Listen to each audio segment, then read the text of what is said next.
Père très saint, je veux bénir ton nom, je veux te rendre grâce.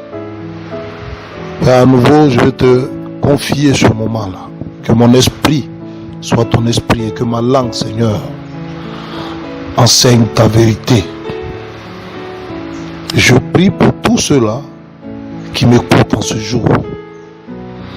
Que cet enseignement-là soit source de bénédiction pour leur vie et que toute la gloire te revienne au siècle des siècles. Amen. Bien-aimé, je veux partager en ce jour avec toi cet enseignement qui a pour terme: renonce à cette foi qui te promet monts et merveilles. Je reprends. Renonce à cette foi qui te promet monts et merveilles. Et nous prenons pour thèse de base Matthieu 4, versets 8 à 9, que nous allons lire plus tard.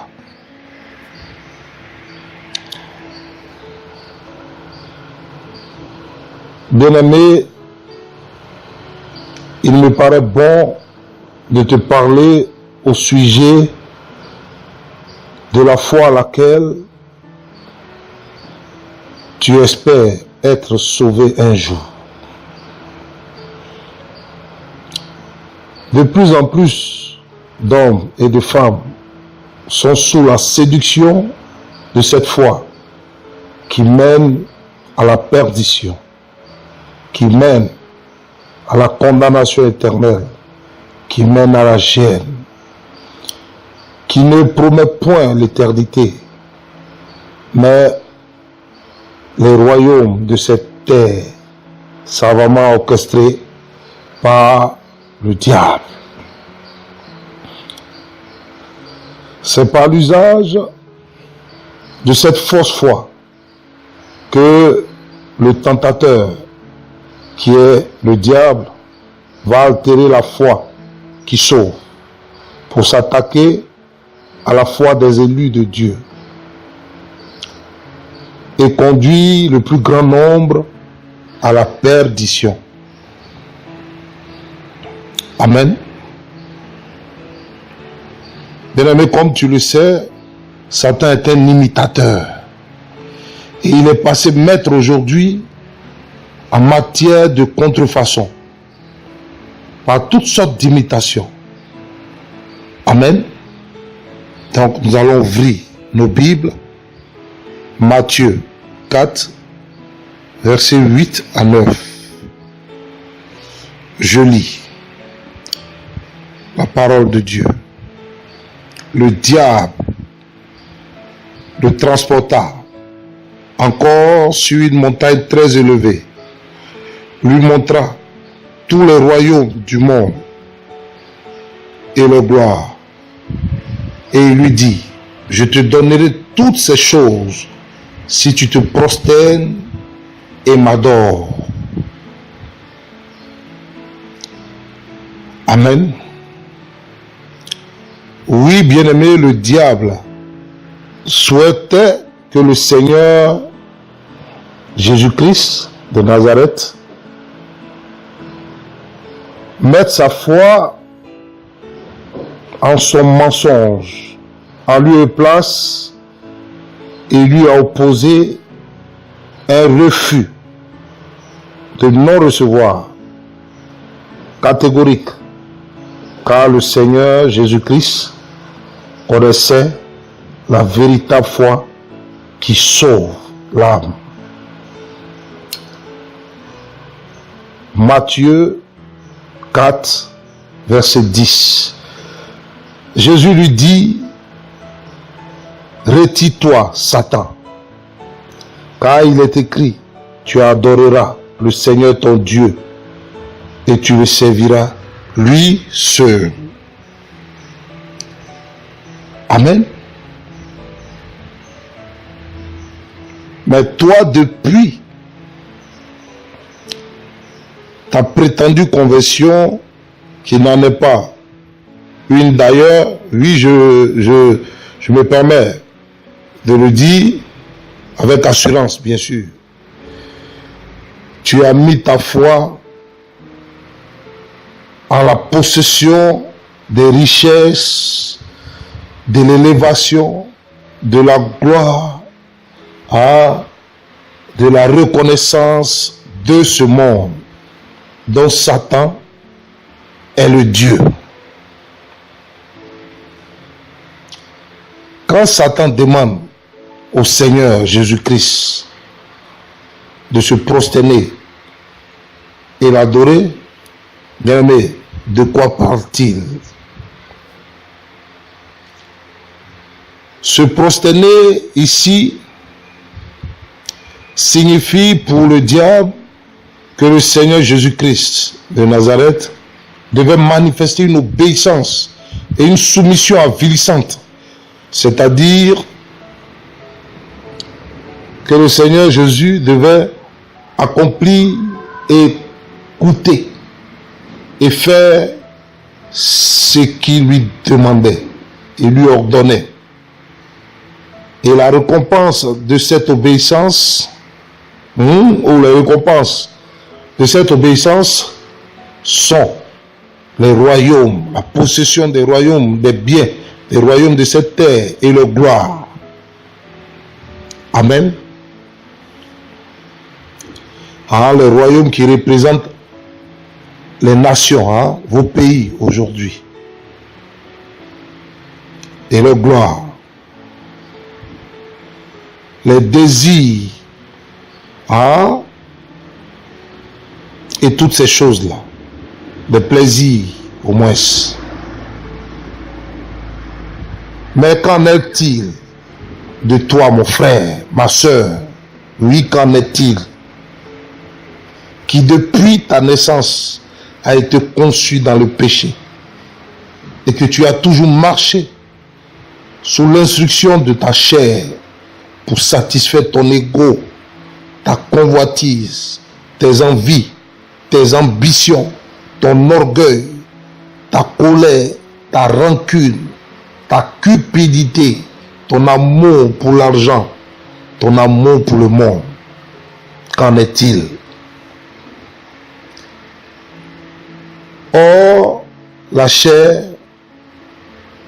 nous convenons et nous savons bien, toi et moi, que c'est le péché.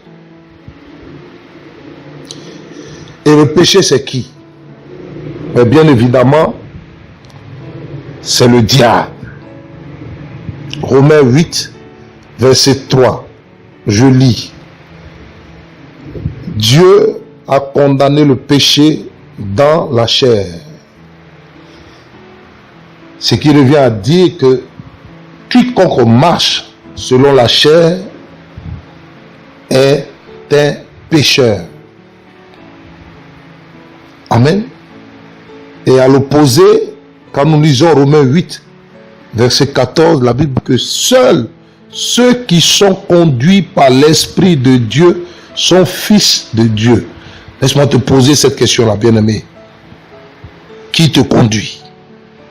Est-ce ta chair ou l'Esprit de Dieu? Comme l'Esprit de Dieu a conduit Jésus-Christ, comme l'Esprit de Dieu a conduit Paul, comme l'Esprit de Dieu a conduit Simon-Pierre, Moïse.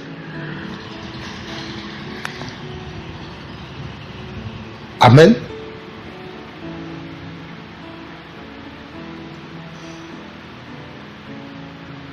L'adorer ici, adorer le diable, l'adorer ici signifie pour le diable que le Seigneur Jésus-Christ devait l'aimer d'un amour et d'une attention passionnée. Souviens-toi de cette parole-là du Seigneur Jésus-Christ dans le livre de Jean 14, verset 21. Je lis, celui qui a mes commandements et qui les garde, c'est celui qui m'aime. Et celui qui m'aime sera aimé de mon Père. Et je l'aimerai. Non, je l'aimerai et je me ferai connaître à lui. Amen. Ça, c'est Jésus qui le dit. Cela aussi est pareil pour le diable. Celui qui fait ses œuvres l'adore. Jean 8, verset 44. Je lis. Vous avez pour père le diable et vous voulez accomplir les désirs de votre père. Il a été menteur dès le commencement et il ne se tient pas dans la vérité parce qu'il n'y a pas de vérité en lui. Lorsqu'il profère le mensonge, il parle de son propre fond, car il est menteur et le père du mensonge. Amen.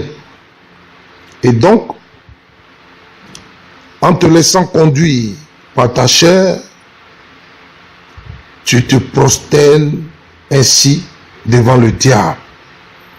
Oui, subtilement, tu te prosternes et adores le diable parce que ta foi vient du message du diable qu'il a annoncé dans Matthieu 4, versets 8 à 9, où il proposait à Jésus les choses, où il montrait à Jésus les choses, ces royaumes de la terre et leur gloire. Amen. Je relis Matthieu 4, versets 8 à 9. Le diable le transporta encore sur une montagne très élevée, lui montra dans tous les royaumes, il lui montra tous les royaumes du monde et leur gloire, et il lui dit, je te donnerai toutes ces choses si tu te prosternes et m'adores. Bien-aimé, l'évangile que tu as reçu, l'évangile que tu entends, qui ne se réfère point à la vie éternelle, qui ne se réfère point à ta repentance, qui ne se réfère point à ton renoncement, à la mort, au reniement de toi-même, à la perte de tous tes droits, au profit de Jésus-Christ de Nazareth. Cet évangile-là est un évangile qui mène à la perdition. Et c'est le diable qui a annoncé cela. Quel est cet évangile qui te fait croire que tu dois posséder tout, que ta foi doit s'exhiber par le fait que tu possèdes tout, tu dois exhiber tout ce que tu possèdes. C'est là, et c'est en cela qu'on saura que tu es disciple de Jésus-Christ. Je dis non, non et non. Cette foi-là ne vient pas de Jésus-Christ de Nazareth. Amen. Mais du diable. Or, voici le message de la foi qui sauve. Alors Jésus dit, Matthieu 16, verset 24 à 27. Bien-aimé, prends le temps de faire la comparaison. Discerne toi-même ces deux paroles-là, de Matthieu 4, 8, 9 et de Matthieu 16, 24 à 27. Je lis 24, 27, Matthieu 16. Alors Jésus dit à ses disciples, si quelqu'un veut venir après moi, qu'il renonce à lui-même, qu'il se charge de sa croix et qu'il me suive. Car celui qui voudra sauver sa vie la perdra. Mais celui qui la perdra à cause de moi la retrouvera. Et que servirait-il à un homme de gagner tout le monde s'il arrivait à perdre son âme? Amen. Ou que donnerait un homme en échange de son âme? Car le Fils de l'homme doit venir dans la gloire de son Père. Ici, nous voyons qu'il dit dans la gloire de son Père et non dans la gloire du monde. Amen. avec ses anges, et alors il rendra à chacun selon ses œuvres, et non dans la gloire. Et il rendra à chacun selon ses œuvres. Excusez-moi. Matthieu 16, verset 24 à 27.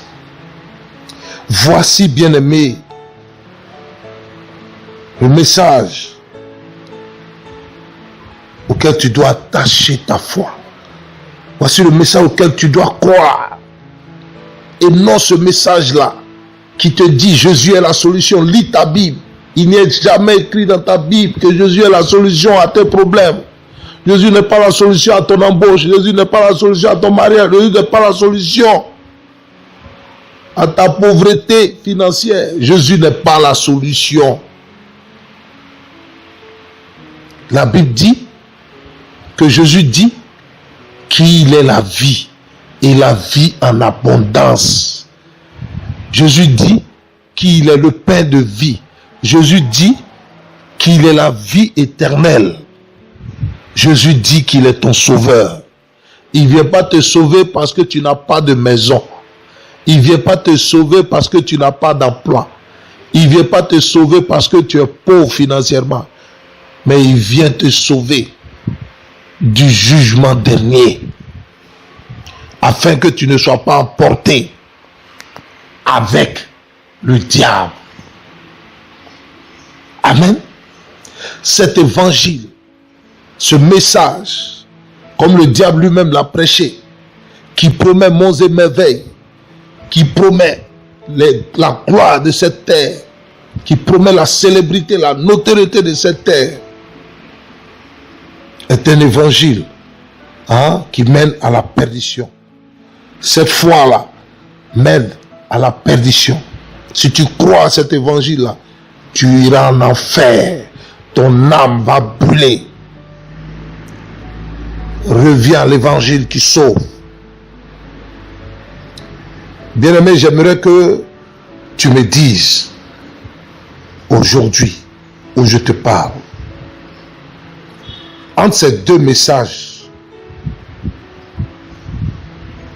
quel est le message qui t'a touché? Entre le message de Jésus-Christ qui t'exhorte à ne pas aimer le monde, à perdre ta vie afin de la retrouver, et ce message qui te promet la gloire et les biens des royaumes de cette terre, quel est le message qui a suscité la foi en toi? Amen. Parce que avoir la foi de s'enrichir et avoir la foi en Jésus-Christ, c'est deux fois différentes. L'autre est l'imitation de la foi qui mène à l'éternité. En qui est-ce que tu as cru? En qui est-ce que tu as cru? Évidemment, par souci d'orgueil et d'hypocrisie, tu me diras celui de Jésus-Christ. Mais laisse-moi te dire que ce pourquoi tu es venu d'après toi à Jésus-Christ, c'est ce qui te scelle.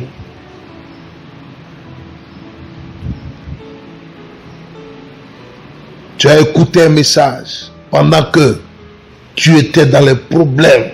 Socialement, ça n'allait pas. Parce que ils t'ont fait croire que de venir dans leur dénomination et Jésus fera pour toi, aussitôt tu les as suivis. Mais ta foi est attachée à ce que ces hommes-là t'ont dit.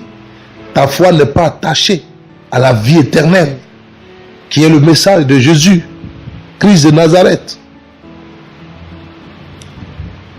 Ta foi est attachée à la résolution de tes problèmes que tu vivais quand ces hommes-là t'ont abordé avec ce faux message-là, ce message de truand-là, Jésus n'a jamais dit à un malade, viens à moi pour que je te guérisse. Mais dans vos maladies, parce que tu étais malade, ils sont venus, viens, Jésus est la solution, il va te guérir.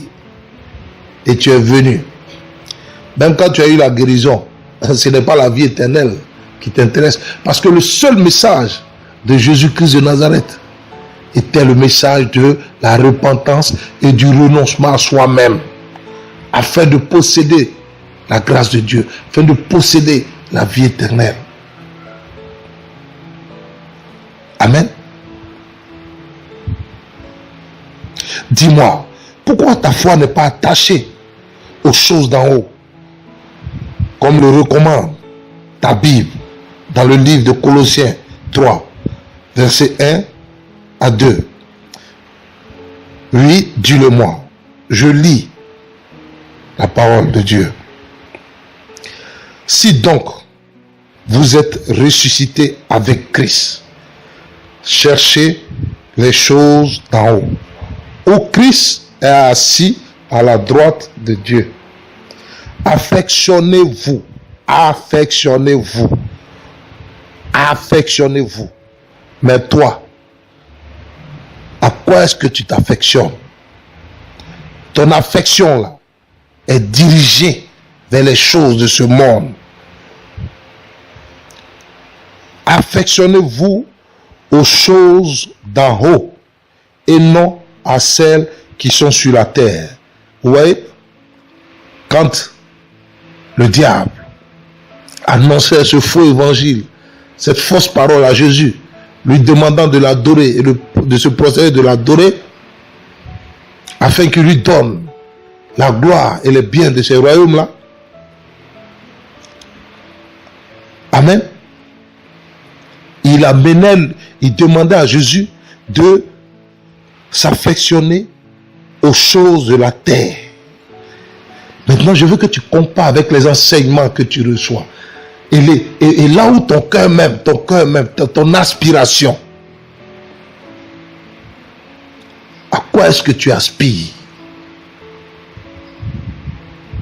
Quand tu dis que tu as donné d'après toi ta vie à Jésus-Christ, quel est l'état de ton cœur? Quelle est la vision qui est tapie, cette vision lugubre là qui est tapie en toi? Si ce n'est pour le mariage, c'est pour l'enfantement. Si ce n'est pour l'emploi, c'est pour l'élévation. Si c'est pour la gloire, la célébrité. Et voici ce qui te perd. Voici ce qui va t'égarer. Amen. Car Jésus-Christ, mais qui sait si bien que ton emploi passera, qui sait si bien que ton mariage passera, qui sait si bien que tout ce que tu auras acquis sur cette terre passera, et qui te demande d'affectionner ces choses-là. Bien-aimé, laisse-moi te dire que ce n'est pas Jésus-Christ de Nazareth, celui qui est assis à la droite du Père, celui qui a visité Zachée. Ce n'est pas ce Jésus-Christ-là. Le Jésus-Christ de Lazare, de Béthanie, ce n'est pas lui. C'est un usurpateur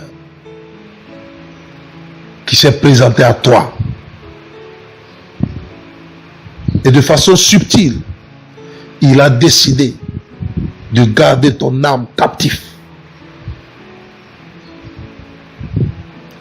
Regarde à quoi est-ce que ton affection est attachée. Et tu sauras la foi qui est en toi. Cette foi-là, tu sauras si elle mène à la perdition ou à la vie éternelle. Amen. Bien-aimé, en ce jour, je prie que tu renonces à cette foi qui mène à la perdition afin que tu ne finisses pas comme Judas. Oui, comme Judas Iscariote. Tu as toujours cru que le sort de Judas était un cas isolé, que c'est Dieu même qui l'a destiné, prédestiné à cela. Laisse-moi te dire que ce n'est pas vrai. Amen. Si tu ne renonces pas à cette foi-là, tu finiras en enfer avec lui. D'abord, bien que Judas ait été choisi comme l'un des 12, l'un des 12 dans Jean 6, verset 64. Amen. Nous constatons que Judas n'avait aucunement l'affection des choses d'en haut, car il était attaché au bien matériel. Il était attaché à sa cupidité. Judas avait foi en sa cupidité. Et toi, tu as foi en ta cupidité, en ta convoitise. Tu as foi, ta foi est attachée à ta convoitise. Ta foi est attachée à ta cupidité. Ta foi est attachée à tes envies. Ta foi est attachée à ton orgueil. Ta foi est attachée à ta colère. Ta foi est attachée à ta rancœur. Ta foi est attachée à ton esprit de grandeur. Ta foi est attachée à ta gourmandise. Ta foi est attachée au plaisir de ce monde, à l'amour de l'argent. Bien-aimé, laisse-moi te dire que tu es sur une pente glissante. Reviens de tout ton cœur dans l'évangile qui sauvera ton âme. Et Judas n'était pas trop attaché à Jésus-Christ, car il avait les yeux braqués sur l'argent. L'amour de l'argent l'avait rendu esclave de Satan. Amen. Et Judas n'avait pas une relation particulière avec Jésus-Christ. Car quand nous lisons la Bible, nous voyons qu'il y avait 3 disciples que Jésus aimait tant. Et il y avait une acquaintance, comme on peut dire, une intimité entre lui et ces 3 disciples-là. Mais Judas, et même quand vous lisez la Bible, vous voyez que quand la Bible cite les disciples de Jésus, Judas est toujours en dernière position. Amen. Tellement son cœur était éloigné du Seigneur. Et aujourd'hui, ton cœur est éloigné de Jésus-Christ de Nazareth. Parce que ton cœur est attaché à tes ambitions, tes projets, ton lendemain, ton avenir, ton devenir. Ton cœur n'est pas attaché à la parole de Jésus-Christ, à ton renoncement, à ta repentance. Ton cœur n'est pas attaché à ces choses-là. Pourquoi prétends-tu que tu es chrétien?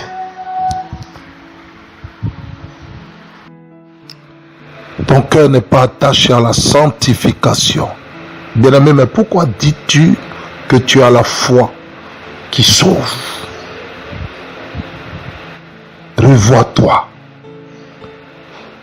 La foi qui sauve est attachée à la repentance. La foi qui sauve est attachée au renoncement. La foi qui sauve est attachée à la sanctification. La foi qui sauve n'est pas attachée à la richesse, à la prospérité, à l'élévation, à la gloire de ce monde. Tu fais fausse route. Reviens. Sinon, tu seras appelé comme Judas. fils de la perdition. Car Judas a mis sa foi dans les choses de ce monde, les choses périssables. Tout ce que tu possèdes, pourras-tu un jour aller avec dans un cimetière? Amen. Je prie que tu te répandes. Renonce à cette foi-là qui ne sauve pas. Tu pourras t'amasser, comme Jésus l'a dit. Ça servira à quoi d'amasser tous les trésors de ce monde? Que tu aies tout. Aujourd'hui, comme je le dis, j'insiste et je persiste. Quand je lis ma Bible, je n'ai jamais vu le Dieu de la francophonie. Je n'ai jamais vu cela dans ma Bible.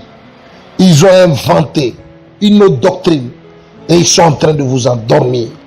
Il n'y a pas l'évangile des Français, il n'y a pas l'évangile des anglophones ni des francophones. Amen. Regardez les œuvres. Regardez les œuvres. Et faites attention à vos vies. Amen. Regardez les œuvres. Et faites attention à vos vies. Aujourd'hui, dans ces dénominations-là, l'accent est souvent mis sur l'organisation et l'aménagement des cultes. Les communautés rivalisent entre elles. Je suis le père de la francophonie. On est la meilleure église de la francophonie. On est la première église de la francophonie.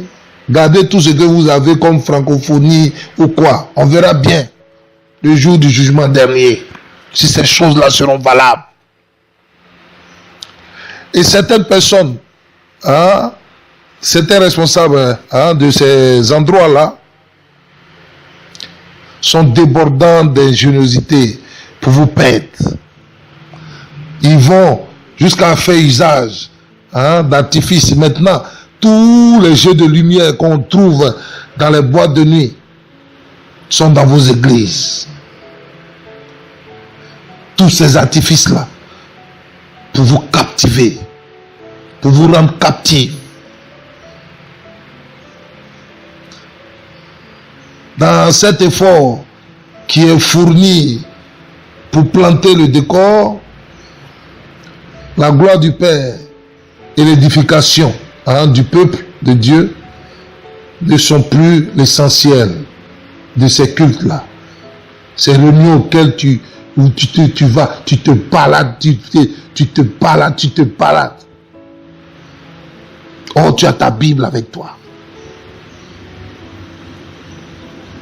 Tu vois que c'est écrit noir sur blanc que Jésus dit: n'ayez pas l'amour du monde, ne cherchez pas les premières places. Amen. Mais toi, il y a une soif terrible de posséder. Donc ta foi s'attache à ton avidité. Ta foi s'attache à ta cupidité. Ta foi s'attache à ton amour de l'argent, ton amour du monde. Et pour toi, c'est Jésus qui est en train de faire ces choses-là pour toi. Laisse-moi te dire, tu seras surpris. Tu seras surpris. Oui, homme de Dieu, vraiment prie pour moi, pour mon commerce. Moi, Dieu ne m'a pas établi pour que je prie pour ton commerce. Il m'a établi pour que je te fasse sortir des ténèbres et que je te fasse asseoir la lumière. Pour que je t'annonce le ciel.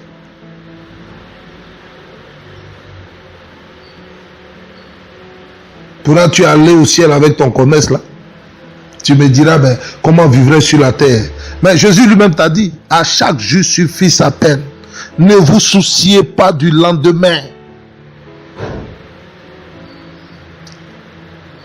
Amen. Et ils ont un consortium, un pacte entre eux. Ils font venir l'un, ils font venir l'autre.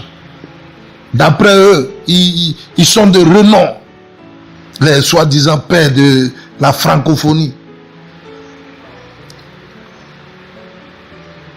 Ils se donnent en spectacle au lieu de s'inquiéter véritablement de vos cœurs endurcis, méchants, là, remplis de rapines, là, de calomnies, de critiques, d'adultère, de cupidité, de fornication, d'amour du monde. Ce n'est pas ça le problème. Et toi aussi, ce n'est pas ça ton problème.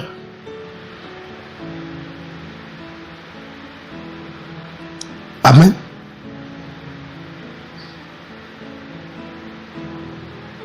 Aujourd'hui, tu es fasciné par le soi-disant surnaturel. Voici un mot encore qu'ils ont pris et qui t'inventent des choses.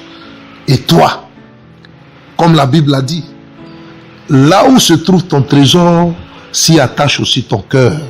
Et toi, ton trésor là, c'est ce que tu vas devenir sur terre. C'est comment tu vas t'amasser. Tu vas posséder les biens de cette terre. Comment tu vas être levé. Donc ta foi aussi est attachée à ces choses-là. Amen.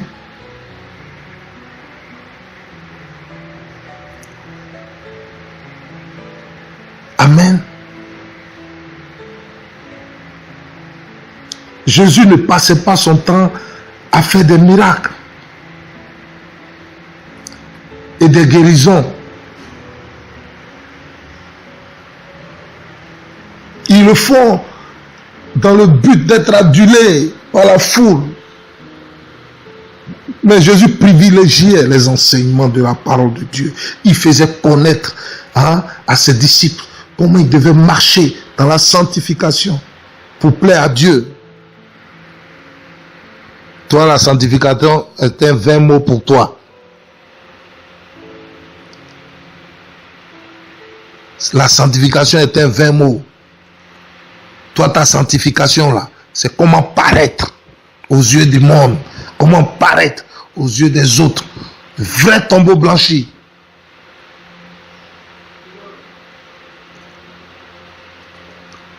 Amen.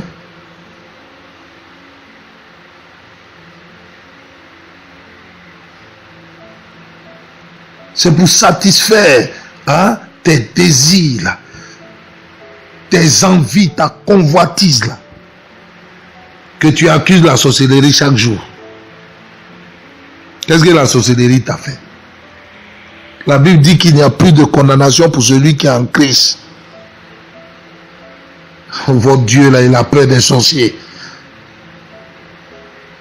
Mais moi, le Dieu que je sers, qui est ressuscité, qui a vaincu la mort, ignore même le sorcier. La Bible dit que le diable, il a été dépouillé de toute autorité, de toute domination. Mais pourquoi il vous intéresse si tant? Le diable ici, oui, le diable, mais toi-même, ton cœur là, la méchanceté de ton cœur, la ruse là, la calomnie qui est en toi, les critiques là.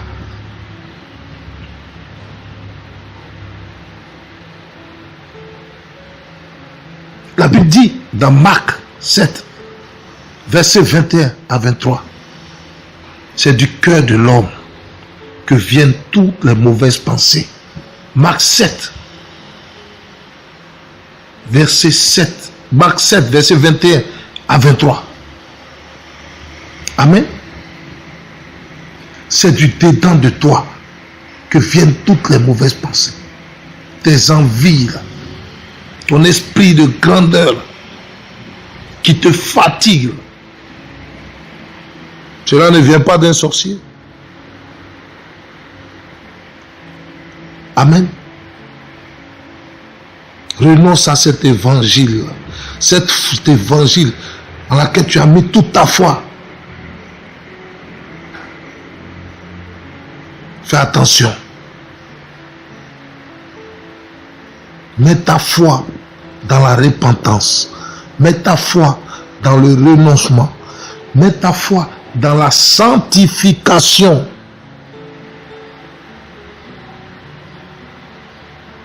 Mets ta foi dans le sacrifice de toi-même.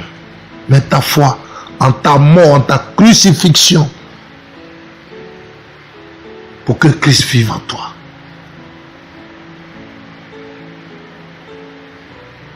Amen.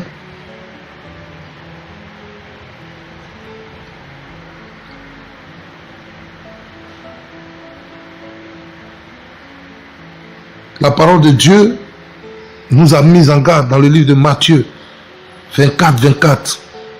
Matthieu chapitre 24 au verset 24. La Bible dit, car il s'élèvera de faux Christ et de faux prophètes. Ils feront de grands prodiges et des miracles au point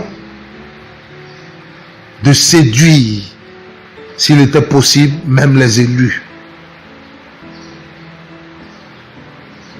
Amen. Mais ces choses sont claires. Mais jusqu'à là, tu n'as pas encore compris l'évangile. Pour toi, l'évangile, c'est d'avoir un travail. Pour toi, l'évangile, c'est de te marier. Pour toi, l'évangile, c'est d'avoir des enfants. Pour toi, l'évangile, c'est d'avoir un bon compte. Ne pas avoir de problème. Tellement tu aimes la facilité. Mais quand tu lis ta Bible, quand tu prends le livre des Actes 9 au verset 15 à 16, tu ne vois pas que Jésus dit à Paul, ce pourquoi tu dois, je t'ai apparu parce que tu dois souffrir pour mon nom. Ah, donc toi, Dieu t'aime trop, quoi. Et tu ne dois pas prendre part à sa souffrance. Jésus, là, il t'aime trop. Et tu ne dois pas prendre part à sa souffrance.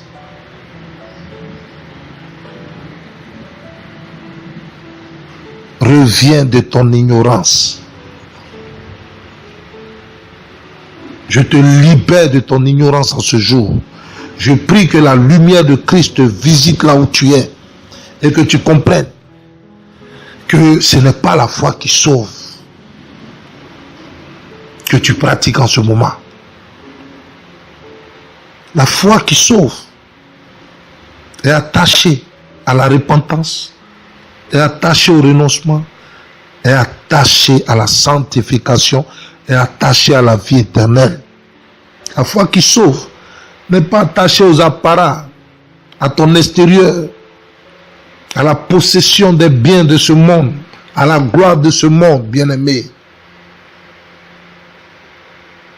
Que le Seigneur réellement prenne compassion de vous